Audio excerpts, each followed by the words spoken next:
Olá pessoal, eu sou o Nino Rafael, aqui do canal Fé na Luta. Muitos de vocês já me conhecem por acompanhar o nosso canal e me ver entrevistando pessoas falando sobre a sua experiência, né, de fé, a sua experiência religiosa e como que através da sua espiritualidade cada pessoa pode agir no sentido de transformar as relações ao seu redor, né, ser um agente promotor de transformações sociais a partir da sua experiência, a partir da sua religiosidade, a partir da sua fé. E hoje eu venho aqui um pouco diferente, né? Eu não vou estar entrevistando ninguém. Eu venho aqui para fazer um relato a partir da minha experiência religiosa e a partir de algumas questões que eu tenho observado e que me preocupam. Então esse vídeo ele vai ter dois momentos. No primeiro momento eu quero estar conversando com vocês sobre a informação, né? Nós estamos passando por um período onde é necessário o isolamento social. Os meios de comunicação têm insistido muito nisso, mas a gente sabe que em alguns casos é bastante difícil, né, de se estar em isolamento. E para muitas outras pessoas, infelizmente, essa questão não tem sido, não tem tido a importância que ela realmente merece, né? Então eu queria falar com vocês primeiro sobre informação e depois trazer uma reflexão baseada na minha experiência religiosa, que essa questão da informação também tem tudo a ver com a minha experiência, né? Que é o falar a verdade. Muita gente ouve falar nas redes sociais aí sobre as fake news, sobre as notícias falsas, né? E todos nós sabemos que uma notícia falsa ela pode acarretar, incorrer em danos muito profundos para todos nós, né? Desde perca de amizades até em um momento como esse que a gente vive uma pandemia, uma doença que se alastra pelo mundo, causando muita dor, muito sofrimento, muitas mortes. Notícias falsas neste momento podem acarretar na perca de vidas, na perca concreta, né? Pessoas podem morrer por causa de falta de informação ou por conta de estar tendo acesso a informações que não são verdadeiras. Então, mais do que nunca é necessário que se fale a verdade, né? Então, a gente não pode ficar trabalhando a questão das notícias falsas só como se fosse uma coisinha de Facebook, uma coisinha de rede social. Não, as notícias falsas elas tomam materialidade e elas impactam na vida das pessoas, né? E eu sou cristão e a palavra de Deus ela fala, ela é muito clara quando ela trata da verdade e da mentira, né? Ela vai falar que a mentira mata e que a verdade ela traz vida, que a verdade liberta, a verdade traz vida e traz vida em abundância, né? Então, eu quero insistir nesse ponto, né, de nós sermos agentes que trabalham a partir da verdade, que não compartilham notícias falsas nas redes sociais. Né? E como é que a gente vai fazer isso? Como é que a gente vai saber se a notícia que a gente está acessando ela é uma notícia verdadeira ou ela é uma notícia falsa? Tendo em vista que, às vezes, eu tenho para mim, me parece que as pessoas acabam compartilhando notícias que mais se encaixam com as ideias que elas compartilham, né? Então, se eu gosto disso, eu compartilho. Se eu não concordo com isso, eu não compartilho. Então, essa é a forma como a gente vai medir o que a gente está dizendo ou não nas redes sociais. E a gente não pensa se aquela notícia é uma notícia verdadeira ou se ela é uma notícia falsa. É só se eu concordo, eu compartilho. Se eu não concordo, eu não compartilho. E isso é muito perigoso. É muito perigoso, né?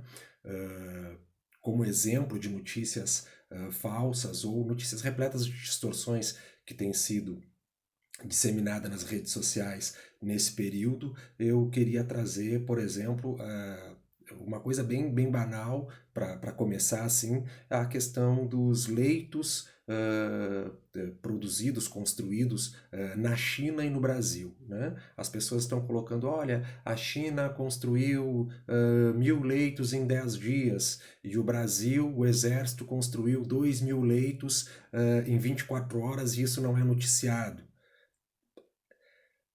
aqui não tem uma mentira, né? Tem uma manipulação das verdades, porque na China foi construído um hospital com 1.000 leitos em 10 dias. E também tem outras notícias que apontam que em 12 dias, 10 hospitais foram construídos na China, né? E construir um hospital é diferente de construir leito, que a gente está fazendo aqui no Brasil, né? Que é essa ideia de hospital de campanha, colocar barraca e cama, né? Então eu não estou depreciando a ação do exército, não, isso é muito importante, é muito louvável, mas olha como que uma notícia verdadeira ela pode estar carregada de falsas informações, né? A gente também tem ouvido falar muito, e aí é muito mais complicado, muito mais pesado, sobre a questão de medicamentos que são eficazes, que têm tido uma efetividade no combate ao coronavírus e até mesmo medicamentos que curam o coronavírus. E isso não é verdade, né? Isso não é verdade. Nós temos uma máquina trabalhando hoje a serviço da disseminação de notícias falsas através da internet. E pessoas estão correndo sério risco de vida, estão tendo a saúde ameaçada por conta dessas notícias, né? Então, nós não temos ainda um medicamento que cure o coronavírus. Nós temos medicamentos que estão sendo testados, mas que ainda não há dados concretos, ainda vai se demorar muito para a gente chegar numa cura. Então a gente precisa ter cuidado. Outra questão que eu vi me preocupou bastante são mensagens abordando a questão do auxílio emergencial e fazem relação do auxílio emergencial com as políticas referentes ao auxílio reclusão, ao auxílio doença para dependentes químicos, né? São postagens levianas, criminosas, que causam danos profundos a políticas sociais também, políticas que foram conquistadas, né? Que são conquistas dos trabalhadores a duras lutas, né? Então, e são temas que às vezes, como essa questão do auxílio reclusão e do auxílio doença para dependentes químicos, uma pesquisa rápida na internet a gente consegue esclarecer essas informações. Uma pesquisa rápida quanto à questão do número de leitos construídos no Brasil, na China, também nos ajuda a esclarecer e fazer com que a gente não venha compartilhar inverdades nas redes sociais, né? Uma pesquisa rápida sobre os medicamentos hoje que estão sendo pesquisados, né, para o tratamento da Covid-19 também rapidamente vai esclarecer as dúvidas que nós temos. Mas às vezes, aí eu retorno no ponto que eu já havia abordado antes, parece que as pessoas olham uma notícia na rede social e olha, se eu concordo com isso, eu vou compartilhar, se eu não concordo, eu não compartilho. A gente não pode avaliar dessa forma, né? Nós precisamos analisar a qualidade da informação, checar as nossas fontes. Quem é que está compartilhando isso? Quem é que fez essa postagem? É alguém que eu conheço? É uma pessoa de confiança? Bom, às vezes as pessoas da nossa confiança também estão sendo enganadas. Tá bem, alguém que eu conheço compartilhou, mas quem é que postou? Essa pessoa realmente existe? A gente sabe que existe uma máquina produzindo notícias falsas, tem robôs fazendo isso hoje, né? Então a gente precisa checar as nossas fontes e ver se o que a gente está compartilhando, o que a gente está postando nas redes sociais, se são verdades ou se não são verdades e quais as consequências que essas informações podem ter. Ultimamente eu tenho acessado também notícias falando sobre a questão da utilização do fundo público que foi criado para dar auxílio aos partidos políticos, né? O fundo público ser utilizado então no combate ao coronavírus, né?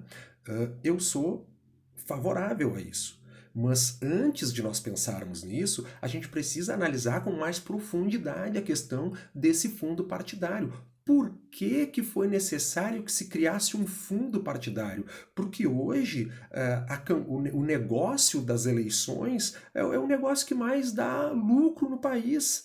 Tanto que a gente vê grandes empresas, né, que têm departamentos para tratar especificamente da questão de campanhas eleitorais e grandes empresas que não investem em um único candidato, investem em vários candidatos, porque sabem que os retornos que elas vão ter após a eleição de determinado candidato serão enormes. E quem é que acaba pagando isso? Somos nós, povo trabalhador. Sempre. Então o fundo público vem para tentar colocar um limite nisso. Bom, quanto vai sair do bolso do contribuinte para o negócio que virou as eleições, que virou as campanhas políticas no país, né? Então é necessário que nós tenhamos sim um controle sobre isso, e esse fundo público ele é uma forma de tentar fazer isso, né? Então se a gente vai abrir mão do fundo público, quais serão as medidas, então, que serão adotadas para impedir que grandes empresas venham influenciar nas eleições? Porque também é sabido que a campanha eleitoral ela é muito cara e os valores investidos em campanha eleitoral muitas vezes determinam os candidatos que serão eleitos. Né? Então, quem serão os candidatos que serão eleitos e como eles serão eleitos? Né? O mercado acaba operando nisso e aí os prejuízos que isso traz para a população são enormes. São enormes. Então, são questões que não podem ser tratadas de forma leviana. A gente precisa tratar melhor a questão da informação quando a gente vai postar alguma coisa nas redes sociais. Esse vídeo já está se estendendo bastante, eu não gostaria que ele fosse tão longo assim, mas infelizmente eu não tenho uma capacidade de sintetizar ainda mais todos esses temas, né? Mas então, nesse primeiro momento, eu quero só deixar um pedido para todos que estão acompanhando esse vídeo, que estão me ouvindo até aqui, que chequem melhor as suas fontes e que compartilhem, postem nas redes sociais notícias que são verdadeiras. Notícias que são verdadeiras. Não compartilhe notícia de qualquer fonte, qualquer pessoa. Agora tem muitos jornais online, né? Qual é a história desse jornal? Quem são as pessoas que trabalham nesse lugar? Qual é a qualidade dessa informação? Como que essa notícia tem sido apurada? Se é que essa notícia tem sido apurada, né? Nós vivemos em um momento em que uma informação falsa ela pode acarretar na perda de muitas vidas. Então a gente não pode brincar com informação neste momento, tá bem? Para encerrar então, eu queria compartilhar com todos vocês duas palavras que estão no livro de Eclesiastes, né? Eu sou cristão, né? A primeira está no capítulo 7 e a segunda está no capítulo de número 3. Essa palavra do capítulo 7 do livro de Eclesiastes é uma palavra através da qual há muito tempo Deus trata comigo, há muito tempo Deus fala comigo. E ela vai dizer que, sintetizando, né, os primeiros capítulos ali até os primeiros versículos até os 5 do capítulo 7 de Eclesiastes, que é melhor estar na casa onde há dor do que na casa onde há alegria. É melhor estar na casa onde há morte, né, na casa onde há luto, do que na casa onde há vida. É melhor estar na casa onde há tristeza, estar no lugar onde tem tristeza, do que no lugar que tem festa. A gente sabe que o nosso Deus, o Deus da Bíblia, Jesus, ele era uma pessoa, ele é alegre, o nosso Deus ele é um Deus de alegria. Mas por que Deus nos chama atenção para essas questões? Por que é melhor estar num lugar onde há pesar, onde há tristeza, onde há sofrimento, do que no lugar onde há alegria, há comemoração? O que Deus trata comigo através dessa palavra é que sempre que nós estamos diante de momentos difíceis, de momentos de sofrimento, de momentos de perca, a gente para e avalia a nossa vida. A gente pensa nos nossos atos passados. A gente pensa em como pode ser o nosso futuro. O que a gente pode fazer hoje para melhorar o nosso futuro. O lugar da dor, o lugar do sofrimento, o lugar da perda é um lugar de avaliação, de autoavaliação. E hoje nós todos estamos colocados diante de uma situação dessas, de nos avaliarmos. E aí entra o capítulo 3 de Eclesiastes, que é um texto muito conhecido por todos nós, né? Por todos os cristãos, né?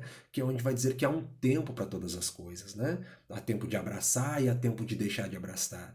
Há tempo de estar no isolamento.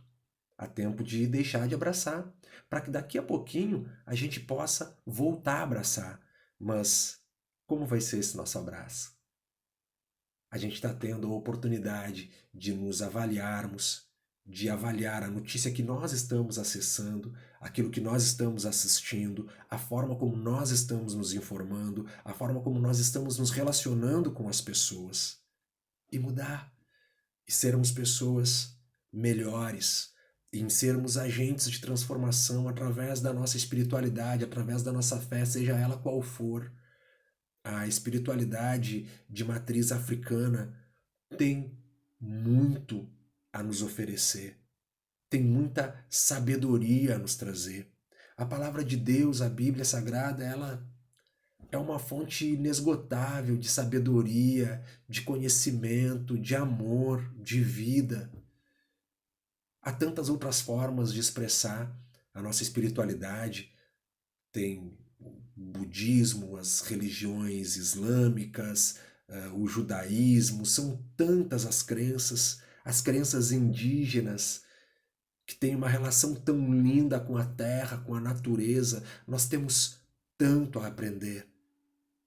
Que esse seja um momento para todos nós aprendermos a ser mais tolerantes, aprendermos a amar mais, aprendermos a agir em verdade. Agir em verdade é agir em amor. Agir em verdade hoje nos ajudará a preservar vidas. Fique em casa. Se é possível para você, mantenha-se em isolamento social. Se não é possível para você, nós vamos estar todos fazendo a nossa parte para que você possa ter mais segurança ao estar na rua. Nós sabemos que muitos profissionais precisam estar na rua. Muitas pessoas não têm outra opção.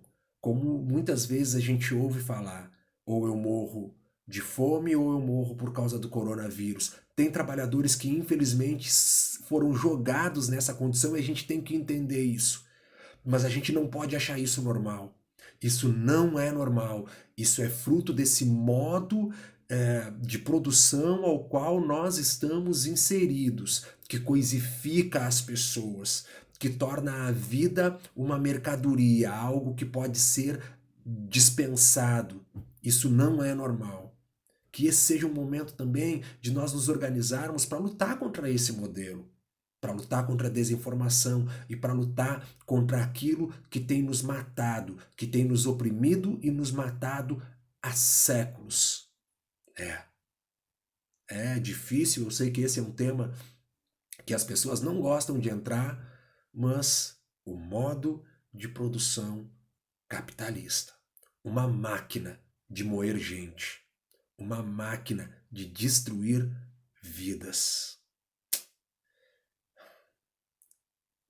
Desculpa se eu cansei vocês, o vídeo ficou longo, não sei onde esse material vai chegar, mas, como eu falei, eu sou o Nino Rafael, eu sou cristão, construo o canal Fé na Luta, estou aqui na cidade de Pelotas, sou formado em serviço social e sou doutorando no programa de Políticas Sociais e Direitos Humanos da Universidade Católica de Pelotas. Se eu puder ajudar você de qualquer forma, entre em contato comigo, é só me procurar aqui no Facebook mesmo, Nino Rafael Krieger.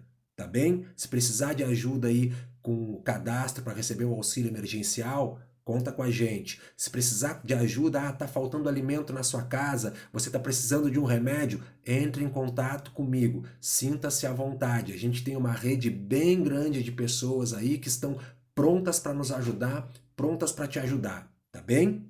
Entre em contato com a gente. Um grande abraço.